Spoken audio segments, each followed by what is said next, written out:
దేవుని వారలారా, దేవుని యొక్క మాటలను ఈ యొక్క సమయములో మనము ధ్యానించటానికి సిద్ధపడుతున్నటువంటి మనము చాలా జాగ్రత్తగా దేవుని యొక్క మాటలను వినేటువంటి వారముగా మనం ఉండాలనేది ప్రభుపేట మీ అందరికీ కూడా మనవి చేస్తున్నాను. దేవుడు ఒక ఉన్నతమైనటువంటి జీవితమును మనందరికీ కూడా అనుగ్రహించాడు. ఈ ఉన్నతమైనటువంటి జీవితమును జీవించలేక మన పూర్వీకులైనటువంటి వారైతేనేమి, మన ఆది తల్లిదండ్రులైనటువంటి ఆదాము హవ్వలైతేనేమి, ఆనాటి నుండి ఈనాటి వరకు కూడా ఎందరినో దేవుడు తన ప్రేమ చేత ఉన్నతంగా మనం బ్రతకాలనేది దేవుడు కోరుకున్నాడు. ఏదేను యొక్క వనములో దేవుని యొక్క చిత్తాన్ని నెరవేర్చాలని దేవుడు కోరుకున్నప్పటికీ అపవాది ఆదామును హవ్వను ఆత్మానుసారముగా అనుకుంటే మనము ఏదెను యొక్క తోటలో దేవుని యొక్క చిత్తాన్ని ప్రకారము బ్రతుకుతున్నటువంటి వారిని దేవుడు తినవద్దన్నటువంటి ఆ ఒక్క పండును తినిపించి దేవునికి దూరము చేసినటువంటి పరిస్థితి మనందరికీ తెలుసు. ఏదేను వనములో దేవునికి దూరమైపోయినటువంటి ఆదాము హవ్వలను కూడా దేవుడు ఏదేను తోటలో నుండి గెంటివేసి దేవదూతలను కాపలా పెట్టినట్టుగా మనకు అర్థమవుతుంది. అంటే మన జీవితములో దేవుడు కోరుకున్నటువంటి ఆ యొక్క చిత్తాన్ని నెరవేర్చలేనటువంటి స్థితిలోనికి కూడా చాలాసార్లు మనం వెళ్ళిపోతున్నాం.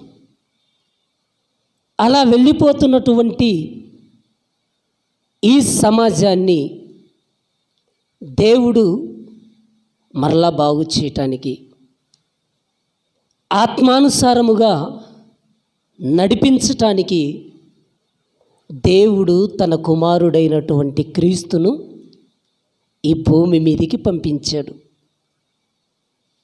ఈ భూమి మీదికి యేసుక్రీస్తు ప్రభుల వారు వచ్చి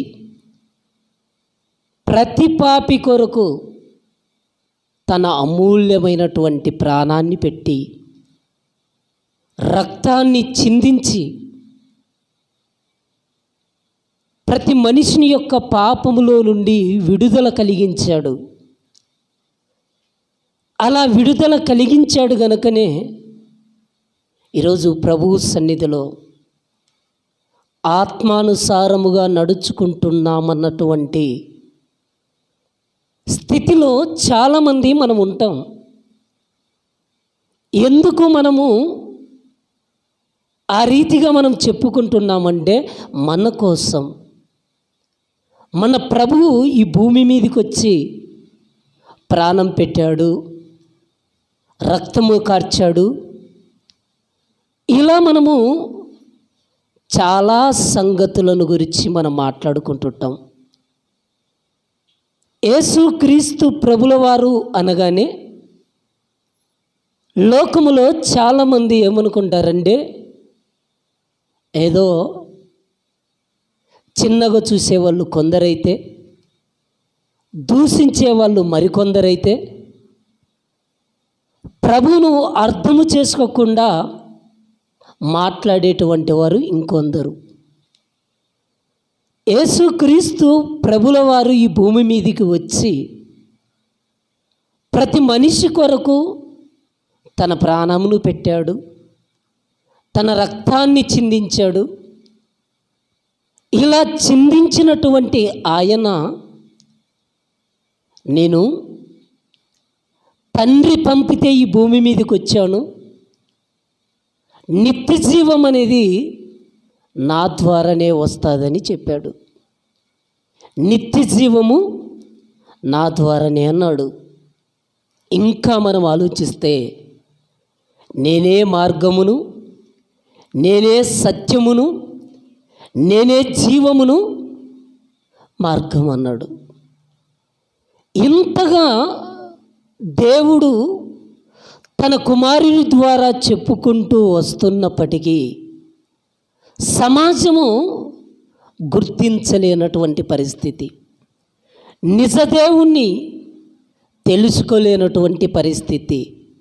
మనం ఆలోచిస్తే, యేసుక్రీస్తు ప్రభుల వారైనా, తండ్రి అయినటువంటి దేవుడైనా ఎవరిని కూడా ఈ సమాజము సరిగా అర్థము చేసుకున్నది అనుకోవటంలో వాళ్ళందరూ కూడా విఫలమైపోయారు.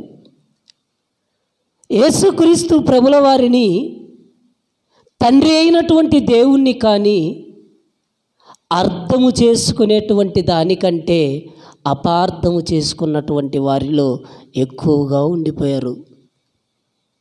అందుకు యేసుక్రీస్తు ప్రభుల వారు చివరిగా ప్రార్థన చేస్తున్నటువంటి ఆ ప్రార్థనలో కూడా ఏం మాట్లాడాడో ఒకసారి మనం చూడగలిగితే, యోహాను సువార్త 17వ అధ్యాయం 3వ వచనాన్ని ఒకసారి చూడండి. అద్వితీయ సత్యదేవుడైన దేవుడవైన నిన్నును నీవు పంపిన యేసుక్రీస్తును ఎరుగుటయే నిత్య జీవము అంటున్నాడు. చూడండి, నీవు పంపిన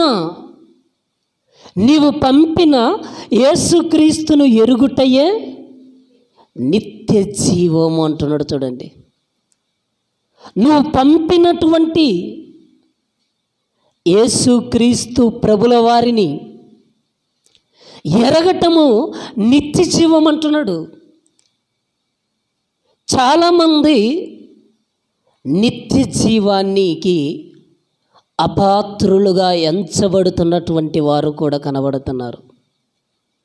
ఎందుకు ఎంచబడుతున్నారంటే, లోకాన్ని మనం చూస్తున్నప్పుడు, లోకములో ఉన్నటువంటి మనుషులను మనం చూస్తున్నప్పుడు, సత్యదేవుడైనటువంటి నిజదేవుడైనటువంటి దేవుణ్ణి గుర్తించకుండా తమ మనసుకు ఏ దేవుడైతే తోచాడో ఆ దేవుణ్ణి కొలుస్తూ ఆ దేవునిలో కొనసాగుతున్నటువంటి ఈ సమాజానికి దేవుడు చెప్పాడండి.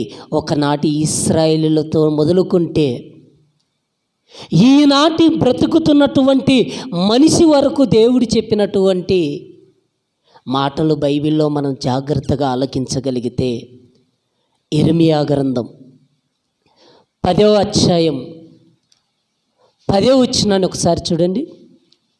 ఇర్మియా గ్రంథం, యెహోవాయే నిజమైన దేవుడు, ఆయనే జీవము గల దేవుడు అంటున్నాడు. చూడండి, యెహోవాయే నిజమైన దేవుడు అంటున్నాడు. చూడండి, ఇక్కడ బైబిల్లో మనం చాలా జాగ్రత్తగా ఆలకించగలిగితే, యెహోవాయే నిజమైన దేవుడు అంటున్నాడు. చూడండి, ఈరోజు ఒక్కొక్క మనిషి దగ్గరికి మీరు వెళ్ళి నువ్వు ఎవరిని నమ్ముకుంటున్నావని అడగండి, ఒక్కొక్కరు ఒక్కొక్క దేవుని పేరు చెబుతారండి. ఎవరి మనసుకు తోచినటువంటి దేవుని గురించి, ఇష్టమైనటువంటి దేవుళ్ళ గురించి చెబుతున్నారు. కానీ ఎవరిని మనము ప్రశ్నించినా నిజమైన దేవుడు ఒక్కడే అని ఎవరైనా చెబుతారా? ఎవరు కూడా నిజమైన దేవుడు ఒక్కడు అని చెప్పరండి. పిల్లలు ఒక 5 మంది ఉంటే మీ తండ్రి ఎవరంటే ఒకే తండ్రిని చూపిస్తారు. నిజమా కాదా? ఒక తల్లికి 5 మంది బిడ్డలుంటే ఈ 5 మంది బిడ్డల దగ్గరికి వెళ్ళి నీ తండ్రి ఎవరంటే ఒకే తండ్రి పేరు చెబుతారా చెప్పరా? చెబుతారు. ఈ భూమి మీద బ్రతుకుతున్నటువంటి ప్రతి మనిషి కూడా అందరికీ తండ్రి అయిన దేవుడు ఒక్కడే. అందరికీ తండ్రి అయినటువంటి దేవుడు ఒక్కడే. మరి ఒక్క దేవుడైనప్పుడు ఒక్కరి గురించి, ఒక్క దేవుడి గురించి ఎందుకు ఈ సమాజం చెప్పలేకపోయిందంటే, మనం ఈరోజు చూస్తుంటే మన జేబులో 500 రూపాయల నోటు ఉందనుకోండి. ఈ 500 రూపాయల నోటు నిజమే, కానీ చాలామంది మోసకారులుగా ఉండి ఈ 500 రూపాయల నోటును మరలా డూప్లికేట్గా చేస్తారా? చేయరా? మనం తినేటువంటి వస్తువుల కానించి, మనం వాడుకునేటువంటి వస్తువులైతేనేమి, ప్రతిదీ కూడా నకిలీ కనబడుతుందండి. అంతేనా కదా? మనము ఖర్చు చేసేటువంటి ధనము మొదలుకుంటే మనం వాడుకునేటువంటి వస్తువుల వరకు నిజము ఒకటి ఉంటే డూప్లికేట్ అనేది మరొకటి వచ్చేస్తుంది. ఇది ఎంత నిజమో, ఈరోజు నిజమైనటువంటి దేవుడు ఒక్కడైతే ఆయనే ఆత్మలకు తండ్రి అయిన దేవుడు. ఆయన పేరే యెహోవా. యెహోవా నిజమైనటువంటి దేవుడు. అయితే ఆ నిజమైనటువంటి దేవుణ్ణి అంగీకరించక, ఆ నిజమైనటువంటి దేవుణ్ణి కొలవక, ఆ నిజమైనటువంటి దేవుణ్ణి అనుసరించక మరలా ఎలా అయిపోతుందంటే సమాజం నిజమైనటువంటి దేవుణ్ణి అర్థం చేసుకోకుండా యేసుక్రీస్తు ప్రభుల వారిని కూడా ఇదిగో తప్పుగా మాట్లాడుతున్నటువంటి వాళ్ళు కూడా సమాజంలో కనబడుతున్నారు. అందుకే యోహాను రాసిన మొదటి పత్రిక 5వ అధ్యాయం 20వ వచనాన్ని చూడండి. యోహాను రాసినటువంటి మొదటి పత్రిక 5వ అధ్యాయం 20వ వచనం, మనము సత్యవంతుడైన వానిని ఎరుగవలనని దేవుని కుమారుడు వచ్చి మనకు వివేకము అనుగ్రహించి ఉన్నాడని ఎరుగుదుము. మనము దేవుని కుమారుడైన యేసుక్రీస్తునందున్న వారమై సత్యవంతుని యందు ఉన్నాము. ఆయనే నిజమైన దేవుడు, నిత్య జీవమునై ఉన్నాడు అంటున్నాడు. చూడండి, మనము ఎరిగినటువంటి దేవుడు, నిజమైనటువంటి దేవుడు, నిత్య జీవమును అనుగ్రహించేటువంటి దేవుడై ఉన్నాడంటండి. మరి నిజమైనటువంటి దేవుణ్ణి మనం ఈరోజు తెలుసుకోగలిగామంటే, తెలుసుకోలేనటువంటి సమాజములో చాలామంది బ్రతుకుతున్నారండి. చాలామంది నిజదేవుణ్ణి తెలుసుకొనక, నిజదేవుణ్ణి అనుసరించక ఈ లోకములో బ్రతుకుతూనే మన కళ్ళ ముందు కనబడుతున్నారు. ఇలా కళ్ళ ముందు కనబడుతున్నటువంటి ఈ సమాజానికి ఇదిగో ఆత్మానుసారముగా మారటానికి దేవుడు మనల్ని క్రైస్తవులను కోరుకున్నాడండి. క్రైస్తవులను కోరుకున్నాడు. నిజమైన దేవుడు, నిత్య జీవమిచ్చేటువంటి దేవుడు తన పిల్లలముగా మనము ఎలా ఉండాలంటే ఇదిగో జ్ఞానానుసారంగా నడుచుకోవాలనుకున్నాడండి. ఆత్మానుసారముగా నడుచుకోవాలనుకున్నాడండి. మరి ఆత్మానుసారముగా, జ్ఞానానుసారముగా నడుచుకోవటానికి దేవుడు కొన్ని మాటలు బైబిల్లో తెలియచేశాడండి. ఆ మాటలు బైబిల్లో మనం చూడగలిగితే రోమీలకు రాసిన పత్రిక 5వ అధ్యాయం, రోమీలకు రాసిన పత్రిక 8వ అధ్యాయం, క్షమించండి, రోమీలకు రాసిన పత్రిక 8వ అధ్యాయం 5వ వచనం. శరీరానుసారులు శరీర విషయముల మీద మనస్సు ఉంతురు, ఆత్మానుసారులు ఆత్మ విషయముల మీద మనస్సు ఉంతురు అంటున్నాడు. చూడండి, ఇక్కడ మనం చాలా జాగ్రత్తగా ఆలకించగలిగితే శరీరానుసారులు అంటున్నాడు, ఆత్మానుసారులు అంటున్నాడు దేవుడు. దేవుడు ఇక్కడ ఎవరిని జ్ఞాపకం చేస్తున్నాడంటే ఒక 2 వ్యక్తులను జ్ఞాపకం చేస్తున్నాడు. లోకములో బ్రతుకుతున్నటువంటి 2 రకాలైనటువంటి బ్రతుకులు కలిగినటువంటి వారిని ప్రభువు మనకేం చేస్తున్నాడంటే జ్ఞాపకము చేస్తున్నట్టుగా కనబడుతుంది. ఇప్పుడు మనం చూడగలిగితే రోమీలకు రాసిన పత్రిక 8:5లో మరలా మనం చదవగలిగితే, శరీరానుసారులు శరీర విషయముల మీద మనస్సు ఉంతురు, ఆత్మానుసారులు ఆత్మ విషయముల మీద మనస్సు ఉంతురు. శరీరానుసారమైన మనస్సు మరణము, ఆత్మానుసారమైన మనస్సు జీవమును సమాధానమునై ఉన్నది అంటున్నాడు. చూడండి, ఇక్కడ సంఘానికి తెలియచేస్తున్నాడు పౌలు గారు. సంఘానికి ఈ విషయాలను తెలియచేస్తున్నాడు. శరీరానుసారులైన మనుషులు అంటున్నాడు, ఆత్మానుసారులైన మనస్సులు అంటున్నాడు. శరీరానుసారులైన మనుషులు దేని గురించి ఆలోచిస్తారంటే ఏమి తినాలి ఆలోచిస్తారండి, ఏ బట్ట కట్టుకోవాలి ఆలోచిస్తారండి, ఏమి సంపాదించుకోవాలి ఆలోచిస్తారు.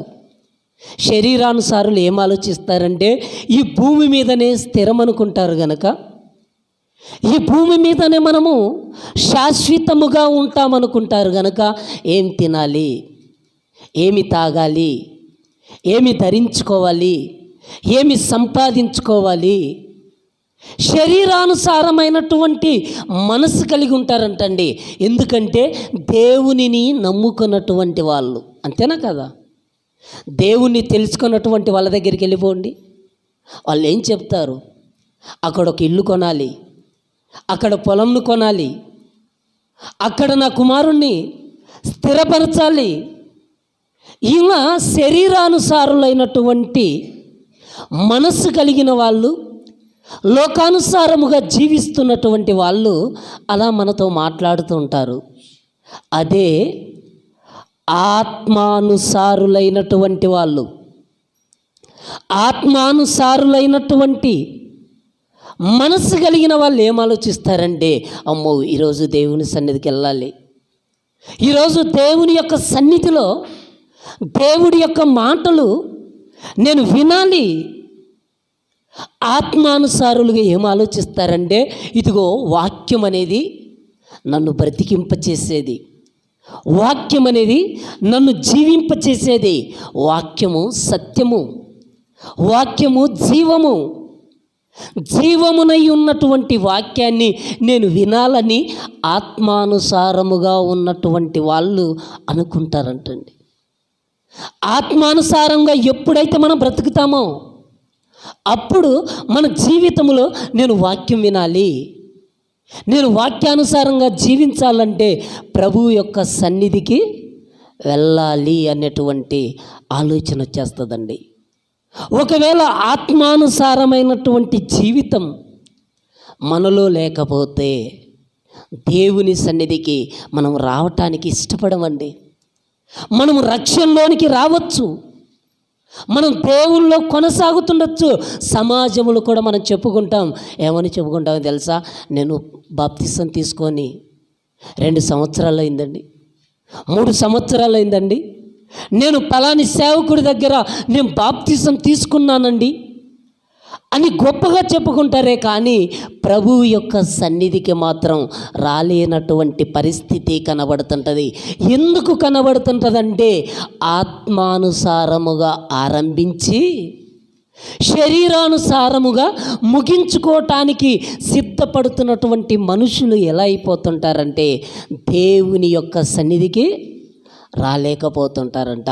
అందుకే గలతీలకు రాసిన పత్రిక 3వ అధ్యాయం 3వ వచనంలో మనం చూడగలిగితే, గలతీలకు రాసిన పత్రిక 3వ అధ్యాయం 3వ వచనం, మీరు ఇంత అవివేకులైతిరా, మొదట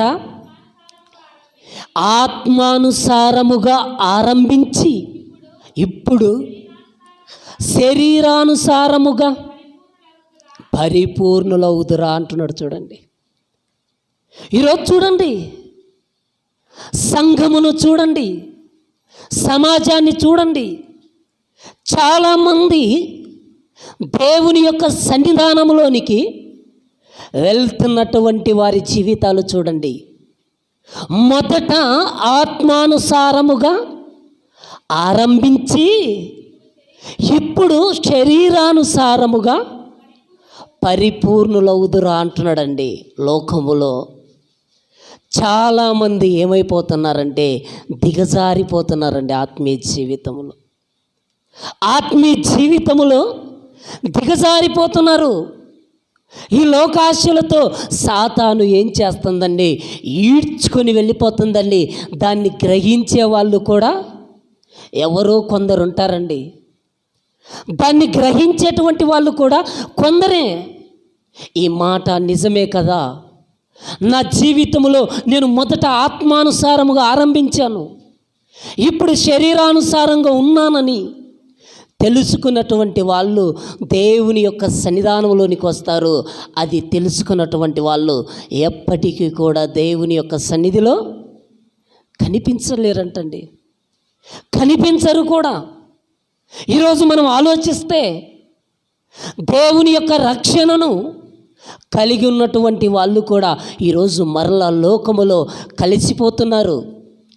పాలల్లో నీళ్లు ఎలాగైతే కలిసిపోతున్నాయో ఆ రీతిగా క్రైస్తవుడు కూడా లోకములో మరలా కలిసి పోయేటువంటి స్థితి కనబడుతుంది.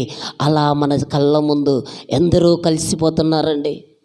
మనకు తెలిసినటువంటి వాళ్ళు కొందరు, మనకు తెలియనటువంటి వాళ్ళు ఎందరో కనబడుతున్నారండి. సంఘం సహవాస కూడికలో మానకుండా ఎప్పుడైతే ఎవరైతే దేవుని యొక్క సన్నిధికి క్రమము తప్పకుండా ప్రభువు సన్నిధిలో గడుపుతారో అప్పుడే ఆత్మీయ జీవితంలో కూడా బలపడటానికి ఒక గొప్ప అవకాశం అండి. ఎందుకంటే వాక్యం ఏంటంటే మనల్ని బ్రతికించేది, వాక్యం ఏంటంటే మనల్ని బలంలోనికి తెచ్చేది. మనం ఎప్పుడైతే దేవుని యొక్క సన్నిధికి రాలేకుండా, దేవుని యొక్క సన్నిధిలో మనం జీవించకుండా మనం ఉంటే మనం దినదినం ఏమైపోతామో తెలుసా? బలహీనులమైపోతామండి. కానీ మనమే అనుకుంటాం, నేను బలవంతుణ్ణి అనుకుంటామండి. మనముగానే ఏమనుకుంటామంటే నేను బలవంతుణ్ణి. అని అపవాది మనిషిని అలా అనిపించి ఈడ్చుకెళ్ళిపోతుందండి. ఎలా ఈడ్చుకెళ్ళిపోతుందో మనందరికీ తెలుసు. సంసోను ఉన్నాడు. సంసోను ఎంత బలం గలవాడండి మనందరికీ తెలుసా తెలియదా? సంసోను ఎంత బలము గలవాడంటే ఒక పచ్చి దవడ ఎముకతో 1000 మందిని చంపాడా లేదా? ఒక పచ్చి దవడ ఎముకతో. కత్తి పట్టుకోలేదండి, ఏం పట్టుకోలేదు. బలముంది, దేవుడిచ్చాడు బలం. ఈ బలముతో ఒక దవడ ఎముక పట్టుకొని 1000 మందిని చంపినటువంటి సంసోనును ఒక దెలీలా మాయలో పడి పతనమయ్యాడా కాలేదా మీరు చెప్పండి. తన బలాన్ని పోగొట్టుకునేటువంటి పరిస్థితిలోనికి సంసోను వచ్చాడా లేదంటే ఖచ్చితంగా సంసోను వచ్చిందనే మనం చెప్పుకోవచ్చు. ఎందుకంటే దేవుడిచ్చినటువంటి బలమును దేవుని యొక్క పని కొరకు ఉపయోగించకుండా సాతాను మాయలో పడిపోతున్నటువంటి సంసోను దెలీలా మాయలో పడిపోయి దెలీలా దగ్గరికి వెళ్ళిపోయి ఫిలిష్తీయులు సర్దారులు వచ్చి నీ బలము ఎందులో ఉందో చెప్పు సంసోను అంటే, ధనానికి ఆశపడినటువంటి దెలీలా మాటి మాటికి అడగటాన్ని బట్టి మాటి మాటికి నన్ను మోసం చేస్తావా అని విసిగించటాన్ని బట్టి సంసోను కూడా విసిగిపోయి ఏమనుకున్నాడంటే, నేను ఎలాగ చచ్చిపోతాను కదా, నా బలము ఇందులో ఉందని నిజాన్ని చెప్పి బందీ అయ్యాడా కాలేదా మీరు చెప్పండి. సంసోను నిజంగానే తన బలాన్ని పోగొట్టుకున్నాడు. ఇదిగో నెత్తి మీదికి, నా నెత్తి మీదికి నేను పుట్టినది మొదలుకొని ఇంతవరకు మంగళ కత్తి రాలేదు, ఒక్కసారి వచ్చిందా నా బలం పోతుందని చెప్పాడు. అన్నట్టుగానే తాళ్లతో కట్టేసింది, తల సౌరము గొరిగించింది, తల వెంట్రుకలను గొరిగించింది. సంసోనుతో అంటుంది, ఇదిగో వస్తున్నారు సర్దారులు ఫిలిష్తీయులు అనగానే సంసోను ఏమనుకుంటున్నాడంటే, ఎప్పటిలాగానే ఇప్పుడు కూడా విరజిమ్ముదును అనుకున్నాడంటండి. కానీ బలము పోయింది. అంటే ఆత్మానుసారమైనటువంటి జీవితం, ఆత్మానుసారమైనటువంటి బ్రతుకు. మనం కొన్నిసార్లు ఏమనుకుంటామంటే, నాలోనే బలం ఉంది, నాలోనే ఈ శక్తి ఉంది అనుకుంటూ మనిషి ఏమైపోతుంటాడంటే శరీరానుసారమైనటువంటి జీవితములోనికి వెళ్ళిపోతుంటాడు. అందుకే గలతీలకు రాసినటువంటి పత్రికలో ఒక మాట చెబుతున్నాడు. గలతీలకు రాసిన పత్రిక 5వ అధ్యాయం, గలతీలకు రాసిన పత్రిక 5వ అధ్యాయం 16వ వచనాన్ని ఒకసారి చూడండి. నేను చెప్పున్నది ఏమనగా ఆత్మానుసారముగా నడుచుకొనుడి అంటున్నాడు. చూడండి, పౌలు గారు ఏం చెప్తున్నారు?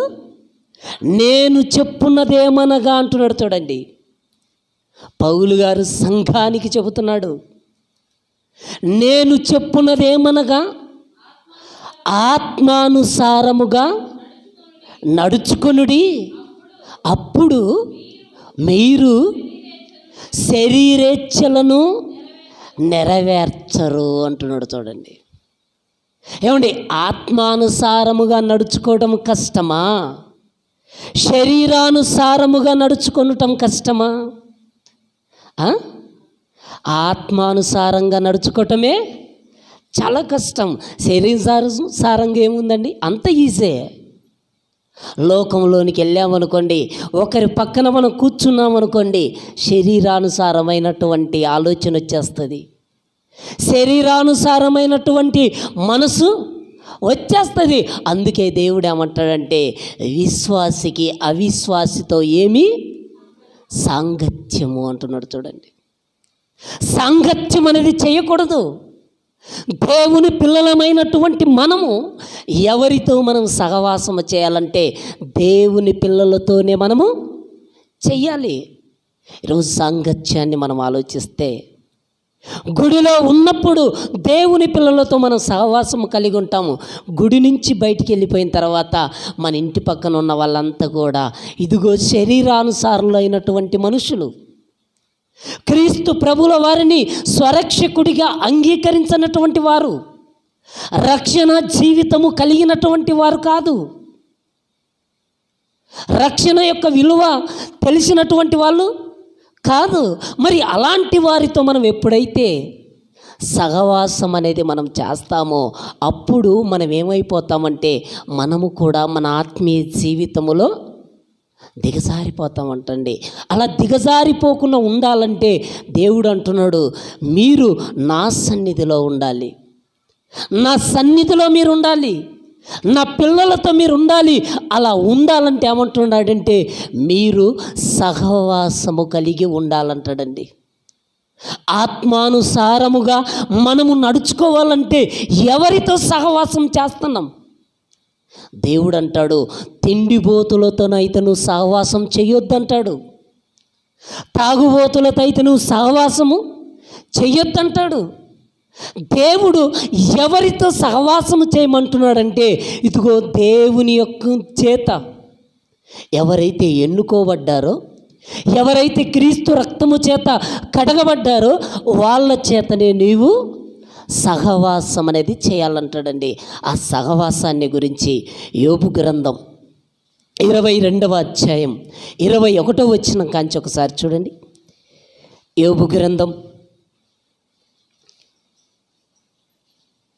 22వ అధ్యాయం 21వ వచనం కాంచి,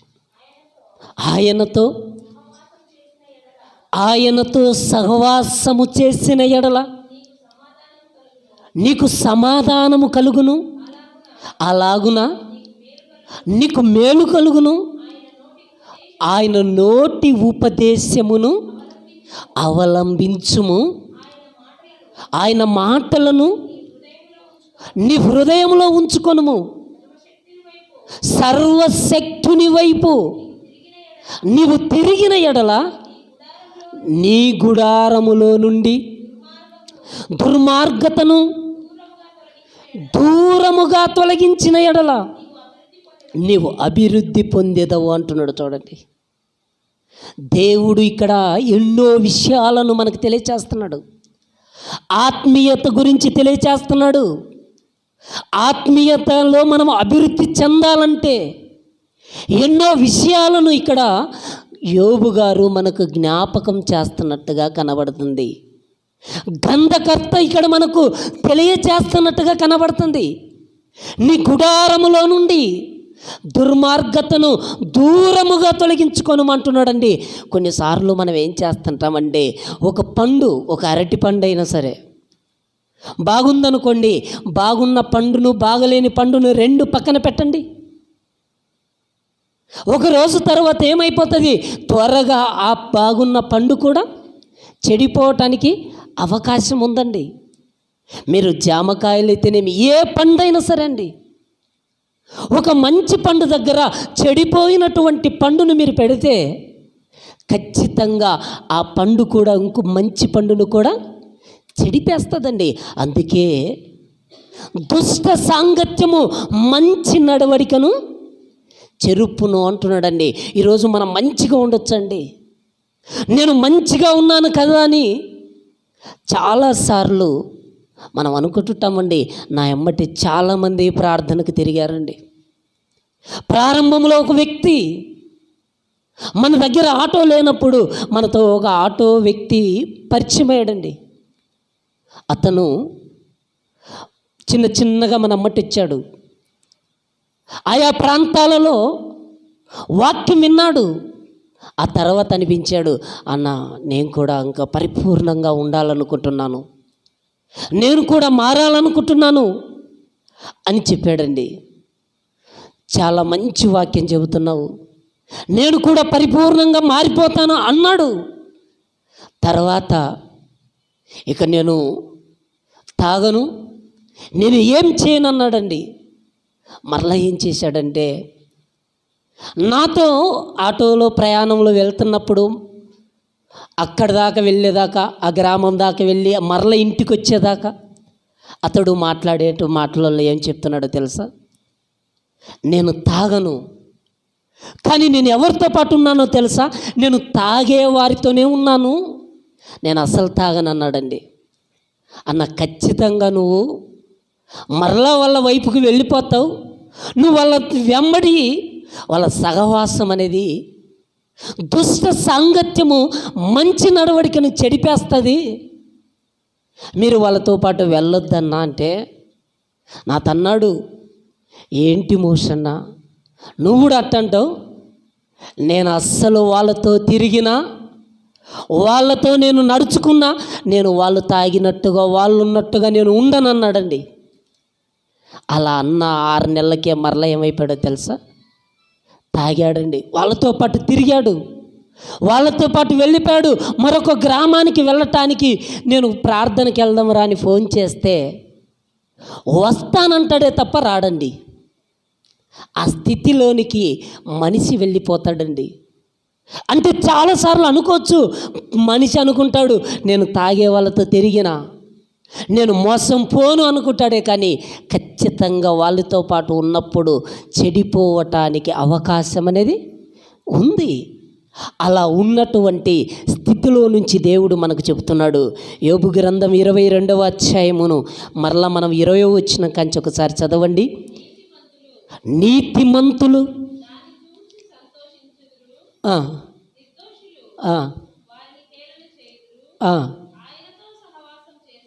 ఆయనతో సహవాసము చేసిన ఎడల నీకు సమాధానము కలుగును అంటున్నాడు. చూడండి, మనము ఎప్పుడైతే చెడు వ్యసనాలను వద్దనుకున్నామో, ఎప్పుడైతే మనం లోకము యొక్క ఆశలు నాకు వద్దనుకున్నామో, అప్పుడు మనం ఏం చేయాలంటే, ఎవరితో సహవాసం చేయాలంటే దేవునితో సహవాసం చేయాలండి. ఆదివారం వచ్చిందా, ఇదిగో మనము శుభ్రంగా తయారైపోయి దేవుని సన్నిధికి వెళ్ళి మనం దేవుని సన్నిధిలో గడిపితే ఆ మాటల ద్వారా మనం బలపడతామండి. దేవుని సన్నిధిలో ఎప్పుడైతే మనం ఉంటామో అప్పుడే మనం బలపడతాం. అలా కాకుండా ఒక సంవత్సరం రోజులు మనం దేవుని సన్నిధికి రాలేదనుకోండి, ఇక ఆ తర్వాత మనం ఇంకా మందిరంలోనికి రావటం ఇష్టపడదండి. అసలు మనసు కూడా ఇష్టపడదు. ఇక్కడికి వచ్చినా కూర్చోలేరండి మనిషి. ఎందుకో తెలుసా? బయటికే అలవాటు పడిపోయిందండి. ఇక బయటనే మనం ఉండిపోతుంటాం. ఎప్పుడైతే దేవుని సన్నిధిలోనికి మనం వస్తామో అప్పుడే మనము మన జీవితాన్ని కట్టుకోవటానికి అవకాశం ఉంది. అందుకే ఈ లోకంలో కనబడుతున్నటువంటి ఆత్మీయ జీవితం గలతీలో ఉన్నటువంటి సంఘానికి పౌలు గారు చెబుతున్నారు, మొదట మీరు ఆత్మానుసారముగా ఆరంభించి ఇప్పుడు శరీరానుసారముగా మీరు పరిపూర్ణులు అగుదురా అంటున్నారు. చూడండి, చాలామందిని మీరు చూడండి, చర్చికి వెళ్ళి వచ్చే వాళ్ళను చూడండి, గుడికి వెళ్ళి వచ్చే వాళ్ళను చూడండి, ఆత్మానుసారంగా ఎవరు ఉంటున్నారు, ఆత్మానుసారంగా ఎవరు మాట్లాడుతున్నారు, ఆత్మానుసారంగా ఎవరు చూస్తున్నారు, ఆత్మానుసారంగా ఎవరి ప్రవర్తన ఉందని మీరు ఒకసారి గమనించండి. ఆత్మానుసారమైనటువంటి ప్రవర్తన లేనటువంటి వాళ్ళు ఎక్కువ మంది అండి. ఆత్మానుసారమైనటువంటి జీవితం లేనటువంటి వాళ్ళు చాలా ఎక్కువ. అందుకే ఆత్మీయత లేని ఆత్మానుసారులండి చాలా. మనం ఆలోచిస్తే ఆత్మీయత లేనటువంటి ఆత్మానుసారులు ఉండడం అయితే గుడిలో ఉంటారు, గుడికి వెళ్తారు, కానీ ఆత్మీయత అనేది కనిపించదు. అందుకే దేవుడు చాలా చక్కటి మాటలు కొలస్సీలకు రాసిన పత్రిక 3వ అధ్యాయం, కొలస్సీలకు రాసినటువంటి పత్రిక 3వ అధ్యాయం 2వ వచనాన్ని చూడండి. పైనున్న వాటి మీదనే కానీ భూ సంబంధమైనటువంటి వాటి మీద మనస్సు పెట్టకొనుకుడి. ఎలయనగా మీరు మృతి పొందితిరి, మీ జీవము క్రీస్తుతో కూడా దేవుని యందు దాచబడి ఉన్నది అంటున్నాడు. చూడండి, మీ జీవము క్రీస్తుతో కూడా దాచబడి ఉందంటండి. మరి దాచబడినటువంటి జీవితం మనకుందని మర్చిపోయి మరలా మనము శరీరానుసారమైనటువంటి స్థితి వైపుకు వెళ్ళిపోతే పౌలు గారు ఏం చెబుతున్నారంటే, మరలా 2వ వచనాన్ని జ్ఞాపకం చేయండి, చదవండి. పైనున్న వాటి మీదనే కానీ భూ సంబంధమైనటువంటి వాటి మీద మనసు పెట్టకుడి అంటున్నాడు. చూడండి, మనం మనసు దేని మీద పెట్టామని చెప్పండి. ఇప్పుడు మనము దేని మీద మనసు పెట్టామో ఒకసారి ఆలోచించండి. మనము దేని మీద మనసు పెట్టామంటే మనము భూ సంబంధమైనటువంటి వాటి మీదనే మనసు పెట్టాము, అంతేనా కదా? దేవుడు పరిశుద్ధాత్మ ప్రేరణ ద్వారా రాయిస్తున్న మాట మనం ఆలోచిస్తే, మీరు పైనున్న వాటి మీదనే మనసు పెట్టమంటున్నాడు. అందుకే మన పౌరస్థితి ఎక్కడుంది? పరలోకమందుంది. పరలోకం ఎక్కడుంది? పైన ఉంది. మన పౌరస్థితి పరలోకమందు ఉంది. మన పౌరస్థితి పరలోకమందు ఉంది కనుకనే మీరు పైనున్న వాటి మీదనే మనస్సు పెట్టమంటున్నాడు. కానీ మనం మనసు దేని మీద పెడుతున్నాం చెప్పండి? మనము మనసు దేని మీద పెడుతున్నామంటే తినేటువంటి తిండి మీద మనసు పెడుతున్నాం, కట్టుకునేటువంటి బట్ట మీద మనసు పెడుతున్నాం, సంపాదన మీద మనసు పెడుతున్నాం. ఇలా అన్నిటి మీద మనం మనసు పెడుతున్నామే తప్ప ఆత్మానుసారముగా మనము కనిపించట్లేదండి. అందుకే ఇశ్రాయేలు ప్రజల విషయంలో ఒకసారి దేవుడు చెబుతూ, ఇశ్రాయేలు ప్రజల విషయంలో ఒకసారి జ్ఞాపకం చేస్తూ ఏమంటున్నాడంటే, వారి ఆసక్తి ఏమంటున్నాడో వారిని మనల్ని ఒకసారి మనం జ్ఞాపకం చేసుకుంటే, రోమీలకు రాసిన పత్రిక 10వ అధ్యాయం 2వ వచనాన్ని ఒకసారి చూడండి. రోమీలకు రాసిన పత్రిక 10వ అధ్యాయం, వారు దేవుని యందు ఆసక్తి గలవారని వారిని గూర్చి సాక్ష్యమిచ్చుచున్నాను. అయినను వారి ఆసక్తి జ్ఞానానుసారమైనది కాదు అంటున్నాడు. చూడండి, దేవుడు ఇక్కడ ఏం చెబుతున్నాడు, ఏమి రాయించాడు? మరలా మనం చదువుకోవాలండి. 1-2 సార్లు మనం చదువుకున్నప్పుడే మనకు జ్ఞానం అనేది వచ్చేస్తుంది అంటాడండి. మరలా చదవండి ప్రారంభం నుంచి. వారు దేవుని యందు ఆసక్తి గలవారని వారిని గూర్చి సాక్ష్యమిచ్చుచున్నాను. అయినను వారి ఆసక్తి జ్ఞానానుసారమైనది కాదు అంటున్నాడు. చూడండి, ఇప్పుడు మనం ఆలోచించుకుందామండి. ఒకనాడు దేవుడు ఇశ్రాయేలు ప్రజల గురించినటువంటి ఆసక్తిని గురించి చెప్పుకుంటూ వచ్చి క్రైస్తవుల గురించి కూడా చెబుతూ వచ్చాడు. ఇప్పుడు మనము కూడా క్రైస్తవులముగా మనం మారాం. నిజ దేవుణ్ణి మనం తెలుసుకున్నాం. ఇప్పుడు మన కుటుంబంలో మనము జ్ఞానానుసారముగా మనము ఉంటున్నామా? దేవుని జ్ఞానానుసారంగా మనం ఉన్నామా? లోక జ్ఞానానుసారముగా మనం ఉంటున్నామా అన్నది మనం కొన్నిసార్లు మనం పరీక్షించుకుంటున్నప్పుడు మన కుటుంబంలో ఉన్నటువంటి పరిస్థితులను బట్టి మనకు అర్థమవుతుంటుందండి. నా కుటుంబం ఏంటండి? మొదట ఆత్మానుసారముగా ఆరంభమై ఇప్పుడు శరీరానుసారముగా ఇలా వెళ్ళిపోతుంది ఏంటని మనం ఆలోచించుకుంటున్నప్పుడు మన జీవితంలో మనము ప్రభు సన్నిధిలో ప్రార్థించేటువంటి వారంగా ఉండాలండి. మనకు తెలుస్తుందండి కొన్నిసార్లు, ఇదిగో మన ప్రవర్తన ఏంటో కూడా మనకు తెలుస్తుంటుంది. తెలియదంటారా? ఇప్పుడు మనము మాట్లాడినటువంటి మాటను బట్టి అయినా, మనం నడిచినటువంటి నడవడికను బట్టి అయినా, మనం చూసినటువంటి చూపును బట్టి అయినా, మన ప్రవర్తన అంతా కూడా మనకు తెలియచేస్తుంటుంది. అమ్మో, ఈ దినమున నేను ఆత్మానుసారంగా ఉన్నానా, శరీరానుసారంగా ఉన్నానా అన్నది మన గురించి మనకు తెలియదంటే ఖచ్చితంగా మనకు తెలుస్తుంటుంది. మనము ఆత్మ సంబంధమైనటువంటి వారముగా కట్టబడాలని దేవుడు కోరుకుంటున్నాడు. ఆత్మ సంబంధమైనటువంటి సంగతుల మీద మనసు పెట్టాలని దేవుడు కోరుకుంటున్నాడు. కానీ మనమేం చేస్తున్నామంటే ఆత్మ సంబంధమైనటువంటి వాటన్నిటిని కూడా మనము పక్కన పెడుతుంటాం. అలా పక్కన పెడుతున్నటువంటి మన గురించి దేవుడు రాయిస్తున్నటువంటి మాటలు చాలా చాలా చాలా మాటలు బైబిల్లో ఉన్నాయి. ఎన్నో మాటలు ఉన్నాయి. మనమందరము కూడా ఎలా కట్టబడాలనుకున్నాడంటే, ఒక ఇల్లు ఎలా కట్టబడుతుందండి? ఒక ఇల్లు కట్టబడాలంటే ఇసుక అవసరమా లేదా? ఇసుక అవసరమే. ఇటుకలు అవసరమా కాదా? ఇటుకలు అవసరమే, ఇసుక అవసరమే, సిమెంట్ అవసరమే, అంతేనా కదా? గోడ కట్టబడాలంటే ఇటుకలు కావాలి, ఇసుక కావాలి, సిమెంటు కావాలి.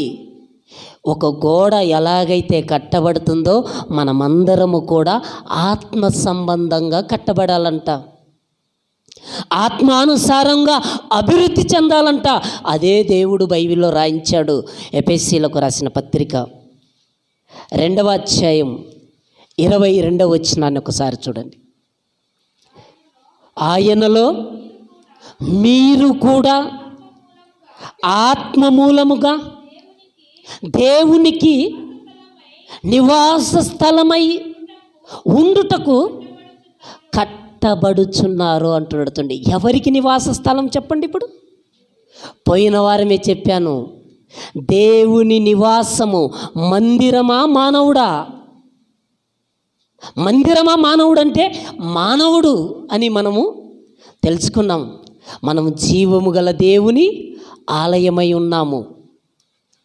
మనం దేవుని యొక్క మందిరము అని పోయిన వారములో మనం తెలుసుకున్నాం. ఇక్కడ కూడా మరలా ఏమని రాయించాడో మరలా చదవండి అమ్మా మాట. ఆయనలో అంటున్నాడు చూడండి. ఆయనలో మీరు కూడా ఆత్మ మూలముగా దేవునికి నివాస స్థలమై ఉండుటకు కట్టబడుచున్నారు అంటున్నాడు చూడండి. మనం ఎవరికి నివాస స్థలం అంట? దేవునికి. నిజంగా మనం ఆత్మానుసారంగా జీవిస్తే, మనము నిజంగా దేవునికి ఆత్మానుసారంగా జీవిస్తే దేవునికి నివాస స్థలమై మన దేహం ఉంటుంది. ఒకవేళ మనం అలా లేకపోతే దేవుడికి నివాస స్థలమై ఉండదు. నివాస స్థలమై ఉండాలంటే మనమేం చేయాలంటే, ఇదిగో ఆత్మ సంబంధమైనటువంటి వాటి విషయంలోనే శ్రద్ధ కలిగి ఉండాలంటండి. ఉదయం లేవగానే టిఫిన్ మీద శ్రద్ధ ఉండదా చాలామందికి? చాయ్ మీద శ్రద్ధ ఉండదా చాలామందికి? పేపర్ మీద శ్రద్ధ ఉండదు చాలామందికి? మనం ఆలోచించండి. మన దైనందిన జీవితములో ఉదయం లేవగానే పేపర్ చూసేవాళ్ళు లేరంటారా? పేపర్ చూసే వాళ్ళు ఒకరు, టీ తాగే వాళ్ళు ఒకరు, ఉదయాన్నే టిఫిన్లు చేసి ఉండేటువంటి వాళ్ళు ఎందరో కనబడుతున్నారు. శ్రద్ధను మనం ఆలోచిస్తే ఉదయం లేవగానే టీ తాగాలనో, టిఫిన్ చేయాలనో, పేపర్ చదవాలనో, వాకింగ్కి వెళ్ళాలనో, వీటన్నిటిపైన శ్రద్ధ పెట్టేటువంటి మనిషి ఈరోజు ఉదయం లేవగానే ప్రార్థన మీద శ్రద్ధ పెడుతున్నాడు. ఉదయం లేవగానే ఇదిగో నేను దేవుడు నన్ను సజీవుల లెక్కలో మరలా నన్ను తిరిగి లేపాడు, నా దేవునికి నేను కృతజ్ఞత కలిగి ఉండాలి కదా అని, ఇదిగో దేవా ఎంతోమంది మృతుల లెక్కల్లోనికి వెళ్ళిపోతుంటే నన్ను మాత్రం సజీవుల లెక్కల్లో పెట్టావని ఇదిగో ఎవరైనా కూడా శ్రద్ధ కలిగి మోకరించే వాళ్ళు ఉన్నారా? ఈరోజు కనిపించరండి.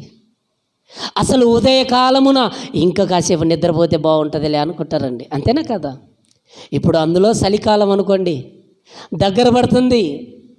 ఈ చలికాలం ఏమనుకుంటారు? ఉదయం లేవగానే 5 గంటలకు లేచి ఏమనుకుంటారు తెలుసా? అమ్మో ఈ ఫ్యాన్ ఆర్పితే సరిపోతుందిలే అనుకుంటారండి. అంతేనే కదా, ఫ్యాన్ ఆర్పుకొని వెళ్ళి మరలా మంచం మీద పండుకుంటారే తప్ప మోకరించి ప్రార్థన చేసేవాళ్ళు ఉంటారా? మీరు ఆలోచించండి. ఆత్మ సంబంధమైనటువంటి సంగతుల మీద మనసు పెట్టలేకపోతున్నారు. అందుకే దేవుడు అంటున్నాడు, ఆత్మానుసారంగా ఉండవలసినటువంటి మనము ఆత్మీయత లేనటువంటి ఆత్మానుసారంలోగా మనం ఉండిపోతున్నామండి. అందుకే దేవుడు ఎఫెసీయులకు రాసిన పత్రిక 4వ అధ్యాయం 1వ వచనం కంచి మనం చూడగలిగితే, కాబట్టి మీరు సమాధానమును బంధము చేత ఆత్మ కలిగించు ఐక్యమును కాపాడుకొనుటయందు శ్రద్ధ గలవారై అంటున్నాడు. చూడండి, ఆత్మ కలిగించు ఐక్యతను కాపాడుకొనుటకు శ్రద్ధ గలవారై అంటున్నాడు. చూడండి, ఇదిగో ఆత్మీయత కలిగి జీవించాలంటున్నాడు. ఆత్మీయత కలిగి జీవించాలంటున్నాడు. ఈరోజు ఆత్మీయత అనేది కనుమరుగైపోతుందండి. ఆత్మీయత లేనటువంటి మనుషులు ఈరోజు కనబడుతున్నారు. కుటుంబంలో ఆత్మీయత ఉందా? సంఘములో ఆత్మీయత ఉందా? సమాజంలో ఆత్మీయత ఉందంటే ఎక్కడ కూడా కనిపించటం లేదు. ఎక్కడ కనిపించట్లేదు. పైకి ఆత్మీయత కలిగినట్టుగా మనం ఉంటామే కానీ ఆత్మీయతను మనం కలిగి ఉండటం లేదండి. ఒకనాడు ఇశ్రాయేలు ప్రజలకు దేవుడు చెబుతున్నాడు, ఒకనాడు ఆత్మ సంబంధమైనటువంటి ఆహారాన్ని వాళ్ళు భుజించారు. ఆత్మ సంబంధమైనటువంటి ఆహారమును, ఆకాశము నుండి కురవబడినటువంటి మన్నాను భుజించినటువంటి వాళ్ళ విషయంలోనే దేవుడు ఏం చెబుతున్నాడు? కొరింథీయులకు రాసిన మొదటి పత్రిక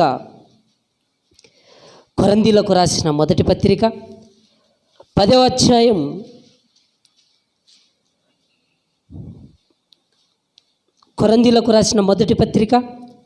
10వ అధ్యాయం 4వ వచనాన్ని ఒకసారి చూడండి. అందరూ ఆత్మ సంబంధమైన ఒకే పానీయమును పానము చేసిరి. ఇంకా 3వ వచనం, అందరూ అంటున్నాడు. చూడండి, కొందరు అనటం లేదు ఇక్కడ. అందరూ ఆత్మ సంబంధమైన ఒకే ఆహారమును భుజించిరి అంటున్నాడు. చూడండి, అందరూ ఆత్మ సంబంధమైన ఒకే ఆహారమును భుజించిరంట. ఇశ్రాయేలీయులు ఆత్మ సంబంధమైన పానీయమును కూడా స్వీకరించారంట. మరి మనం కూడా ఆత్మీయత కలిగి జీవించటానికి మనం కూడా ప్రభు బల్లలో చేవేయటం లేదా? మనం కూడా ప్రభు బల్లలో చేవేస్తున్నాం. ప్రభు బల్లలో చెయ్యి వేయకుండా బలహీనులు అవుతున్నారంటే అది వేరు అనుకోవచ్చండి. ప్రభు బల్లలో కూడా చెయ్యి వేస్తూ మనం ఏమైపోతున్నామో తెలుసా? బలహీనులమైపోతున్నాం. బలహీనత అనేది మనకు రాకూడదు అంటున్నాడు దేవుడు. ఒకనాటి ఇశ్రాయేలు ప్రజల విషయంలో చెబుతున్నాడు, ఆత్మ సంబంధమైనటువంటి ఆహారాన్ని తిన్నటువంటి వాళ్ళు ఏమైపోయారో తెలుసా? సనిగారు, సంహారకుని చేతిలో నశించిపోయారంటండి వాళ్ళు. ఎందుకు ఈ విషయాలన్నీ జ్ఞాపకం చేస్తున్నాడంటే, ఇదిగో వారు ఏం చేశారంటే తిన్నారు. ఆత్మ సంబంధమైనటువంటి దానిలో చేయి వేశారు. అయితే ఏం చేశారో తెలుసా? సంహారకుడి చేతిలో వెళ్ళిపోయారు. వ్యభిచారంలోనికి వెళ్ళిపోయిన వాళ్ళు కొందరు, పాపం చేస్తున్నటువంటి వాళ్ళు కొందరు. వాళ్ళ గురించే చెబుతూ ఇంకా మనం చూడగలిగితే 5వ వచనం కంచి చూడండి. అయితే వారిలో ఎక్కువ మంది దేవునికి ఇష్టలుగా ఉండకపోయిరి కనుక అరణ్యములో సంహరింపబడిరి అంటున్నాడు. చూడండి, దేవునికి ఇష్టలుగా ఉండకపోయినందున. ఈరోజు మనం అనుకుంటుంటామండి, ఏ మనిషి దగ్గరికి మీరు వెళ్ళి అడగండి, చర్చికి వెళ్ళి వచ్చినటువంటి ఏ మనిషి దగ్గరికి మీరు వెళ్ళి అడగండి, నువ్వు దేవునికి ఇష్టానుసారంగా ఉన్నావు అన్నాడు అనుకోండి, పాపం చేస్తూ కూడా ఏమంటాడో తెలుసా? నేను ఇష్టానుసారంగానే ఉన్నానంటాడండి. నేను దేవునికి నమ్మకంగా ఉన్నానంటాడు. కానీ ఏ మనిషి కూడా నేను చేసింది తప్పు అని ఒప్పుకునేటువంటి వాళ్ళు చాలా తక్కువ మంది ఉంటారండి. కానీ కొందరు మాత్రం ఇదిగో నిజంగానే ఒప్పుకొని పశ్చాత్తాపడేటువంటి వాళ్ళు కూడా కనబడుతుంటారండి. పశ్చాత్తాపం ఎవరిలో పడ్డారంటే మనం అనుకోవచ్చండి. పేతురు గారిని జ్ఞాపకం చేసుకుంటే పేతురు గారిని ప్రభువు అంటాడు, ప్రభువా నీతో పాటు నేను సిలువకు వచ్చేస్తాను, నువ్వు చంపబడితే నేను చంపబడతానంటాడు. కానీ ప్రభు అంటాడు పేతురుతో, పేతురు ముమ్మారు కోడి కుయ్యక మునుపు నన్ను ఎరుగనని ఒప్పుకుంటావంటాడు. అస్సలనను ప్రభువా అంటాడండి. నేను అస్సలనను అంటాడు. మరలా ఒక చిన్నది వచ్చి అడగంగానే నేను ఎరుగను, అమ్మతోడు నాయనతోడు అంటాడు. అబద్ధం ఆడతాడు. కోడి కూస్తుంది. కోడి కూసిన తర్వాత పేతురు గారు పశ్చాత్తాపడతాడండి. నిజమే కదా, ప్రభువు చెప్పిన మాట నిజము అని పశ్చాత్తాపడి దేవుని సన్నిధికి రావటానికి కూడా మరి బాధపడుతూ ఎనుకుపోతున్నప్పుడు మరలా ప్రభువే దేవుని సన్నిధిలోనికి నడిపించుకుంటాడు. పశ్చాత్తాపం అనేది కొందరిలోనే కలుగుతుంది, అందరిలో కలగదండి. ఆత్మ సంబంధంగా ఎవరైతే నడుచుకోవాలనుకుంటారో వాళ్లకు మాత్రమే పశ్చాత్తాపం అనేది కలుగుతుంది. అలా పశ్చాత్తాపం కలిగిన నాడు మనం దేవునిలోనికి వచ్చినప్పుడు మనం స్థిరముగా ఉండాలండి. కానీ ఇశ్రాయేలును మనం ఆలోచిస్తే ఒకే ఆహారం తిన్నారు, ఒకే పానీయమును భుజించారు. అయితే వాళ్ళు ఏమైపోయారు? 5వ వచనాన్ని ఇప్పుడు చదవండి. అయితే వారిలో ఎక్కువ మంది దేవునికి ఇష్టలుగా ఉండకపోయిరే అంటున్నాడు. చూడండి, వారిలో ఎక్కువ మంది దేవునికి ఇష్టలుగా ఉండకపోయిరే అంటున్నాడు. చూడండి, ఈరోజు కొన్ని గ్రామాల్లోనికి వెళ్ళిపోతే చర్చికి వెళ్ళే వాళ్ళు ఎక్కువ మంది ఉంటారండి, చర్చిలో పాటలు పాడేవాళ్ళు తక్కువ మంది ఉంటారండి. అంతేనా కదా? మీరు ఆలోచించండి. చర్చికి వెళ్ళే వాళ్ళు ఎక్కువ మంది ఉంటారా ఉండరా? ఉంటారండి. చర్చిలో పాటలు పాడేవాళ్ళు తక్కువ మంది ఉంటారు, ప్రార్థన చేసేవాళ్ళు తక్కువ మందే ఉంటారు. పాటలు పాడేవాళ్ళు తక్కువ మందే, ప్రార్థన చేసేవాళ్ళు తక్కువ మందే. ఆ చర్చిలో వాక్యం చెప్పేవాళ్ళు కూడా తక్కువ మందే. అవునా కదా? మనం ఆలోచిస్తే కొన్ని చర్చిలకు వెళ్ళే వాళ్ళను మనం ఆలోచిస్తే వాక్యం చెప్పేవాళ్ళు చాలామంది ఉండరండి. ఏదో కొన్ని సంవత్సరాలు ప్రాక్టీస్ చేస్తే వస్తుంది. పాటలు పాడేవాళ్ళు చాలా తక్కువ మంది, ప్రార్థన చేసేవాళ్ళు చాలా తక్కువ మంది. కానీ ఇంటికి వచ్చిన తర్వాత గుడికి వెళ్ళి వచ్చిన వాళ్ళని అడగండి, నాకెంత ఆత్మీయత ఉందో తెలుసా, దేవుడు నా పక్షాన ఎన్ని మేలులు చేశాడో తెలుసా అని గొప్పగా చెప్పుకుంటుంటారండి. అలా చెప్పుకుంటున్నప్పుడు ఆత్మీయత లేకుండా మనం ఎన్ని చెప్పుకున్నా వ్యర్థమేనండి. అది ఆత్మీయత లేకుండా వ్యర్థమే. కానీ ఏ మనిషి అయితే పాపము చేశాడని ఎప్పుడైతే ఒప్పుకున్న తర్వాత ఆ ఒప్పుకున్నటువంటి మనిషిని క్షమించగలిగినటువంటి మనసు కూడా మనకు ఉండాలండి. దేవుడు ఏమంటాడంటే, మీరు మీ ఎడల తప్పిదము చేసిన వారిని క్షమించితే నేను కూడా మిమ్మును క్షమిస్తాను అంటాడండి. అంటే మనం క్షమించేటువంటి స్థితి అనేది మొదట మనకు రావాలి. ఇప్పుడైతే మనం క్షమించగలిగితే, మన తప్పిదమును సరిచేసుకోగలిగితే అప్పుడే మనము ఆత్మానుసారులుగా మనం ఉండగలుగుతామండి. కానీ కొన్నిసార్లు ఏం చేస్తుంటామో తెలుసా, ఆత్మానుసారమైనటువంటి జీవితం అని చెప్పుకొని దేవుడిచ్చినటువంటి ఆధిక్యతను కూడా మనం ఏం చేస్తామంటే ఒకనాటి యాషావులాగా మనం త్రోసిపడేస్తామండి. చిక్కుడుగాయల కూర కోసం, చిక్కుడుగాయ కూర కోసమే కదా, చిక్కుడుగాయల కూర కోసం ఏమనుకుంటారంటే, నేను పొలం నుంచి వచ్చాను కదా, నాకెందుకు ఈ ఆత్మీయత, నాకెందుకు ఇవన్నీ, నాకెందుకు, నాకు ఇది వద్దనుకుంటాడు. వెంటనే ఏం చేస్తాడంటే చిక్కుడుగాయల కూర కోసం ఏం చేస్తాడంటే, యాకోబు ఈ జ్యేష్ఠత్వపు హక్కును నువ్వు తీసేసుకుంటాడు. ఆ కూర పెట్టేస్తాడు. యాకోబు తీసేసుకుంటాడు. ఏశావు ఆ తర్వాత ఏం చేస్తాడో తెలుసా? ఒకేసారి దేవుడు అవకాశం ఇస్తున్నాడు. ఆధిక్యతనైనా అధికారమునైనా దేవుడు ఒకేసారి మనకిస్తాడండి. ఇచ్చిన దాన్ని మనం ఏం చేయాలో తెలుసా? సద్వినియోగం చేసుకోవాలి. ఏశావు చేసుకున్నాడా? చేసుకోలేదండి. నాకు వద్దనుకున్నాడు, ఈ ఆహారం తింటే నా కడుపు నిండుతుంది అనుకున్నాడు. తర్వాత మరలా ఆకలి వేయగానే ఏమనుకున్నాడో తెలుసా? కావాలనుకున్నాడండి. ఆ మాట చూసుకొని ముగించుకుందాం. ఎబ్రీలకు రాసిన పత్రిక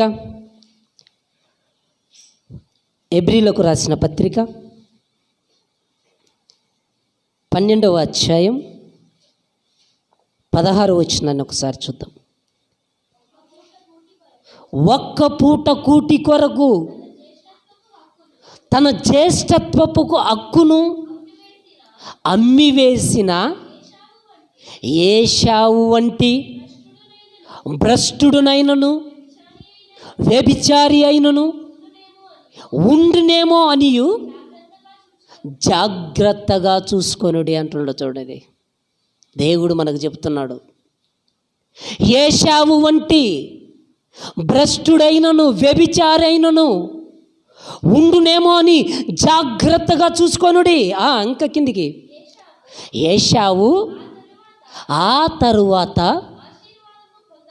ఆశీర్వాదము పొందగోరి కన్నీళ్లు విడుచుచు దానికోసము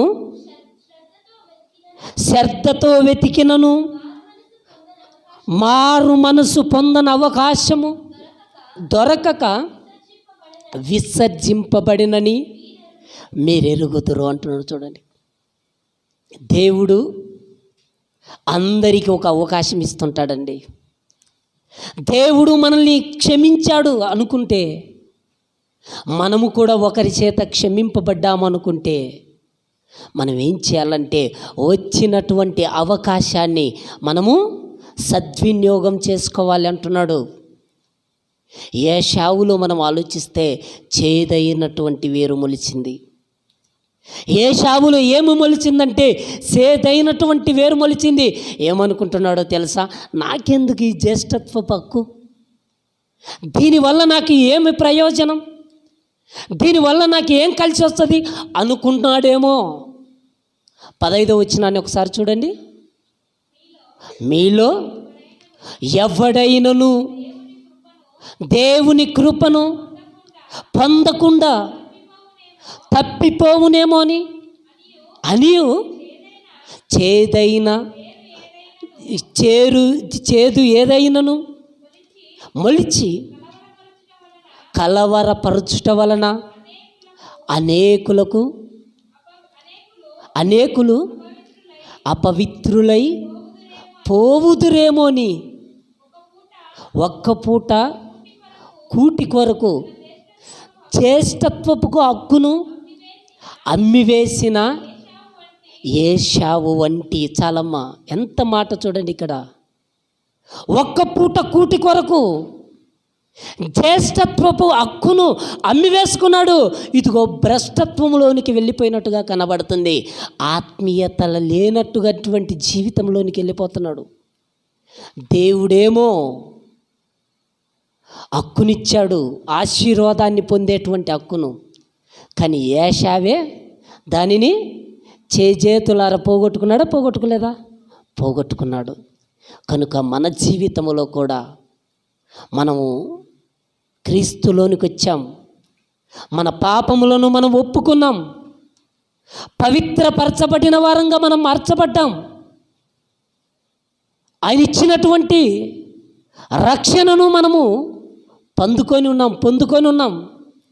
పొందుకున్నటువంటి మనము దానిని మరలా మనం విసర్జించేటువంటి స్థితిలో ఉండకూడదని దేవుడు తెలియచేస్తున్నాడు. మనం ఆత్మీయులుగా మార్చబడ్డాం.